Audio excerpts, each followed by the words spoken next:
Cinema release తర్వాత కొన్ని కొన్ని రిఫరెన్స్‌లు లేకపోతే కొన్ని కొన్ని కంపారిజన్స్ కొంతమంది చేశారు. అవి చూసారా మీరు?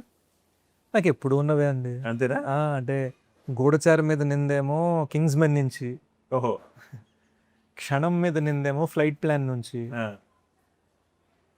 ఎవరు ఏమో ఒఫిషియల్‌గా మనం రైట్స్ తీసుకొని అడాప్ట్ చేసినా కూడా అదేదో స్పానిష్ సినిమా అంటారా, ఇంక మేజర్ బయోపిక్ కాబట్టి అంతానికి లేదు, పేరు పెట్టడం లేదు. అది నేను అంత సీరియస్‌గా తీసుకోను. మనం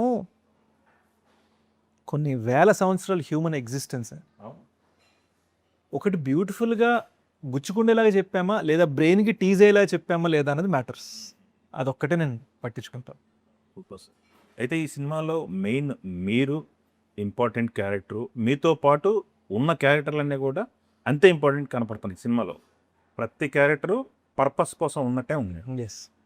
మృణాల్ గురించి మాట్లాడుకుంటే మృణాల్ గారు క్యారెక్టర్ మృణాల్ గారితో మీరు చేసిన తర్వాత ఆవిడ అంత పర్ఫార్మెన్స్ చేస్తుంది. అఫ్కోర్స్ లవ్ స్టోరీలో సీతారామంలో చేశారు పర్ఫార్మెన్స్, మిగతా ఒకటి సినిమాలో పర్ఫార్మెన్స్ చేశారు. బట్ ఈ సినిమాలో పర్ఫార్మెన్స్ యాజ్ ఎ మదర్గా పర్ఫార్మ్ చేయడం అనేది కొంత టఫ్ టాస్క్లా అనిపించింది.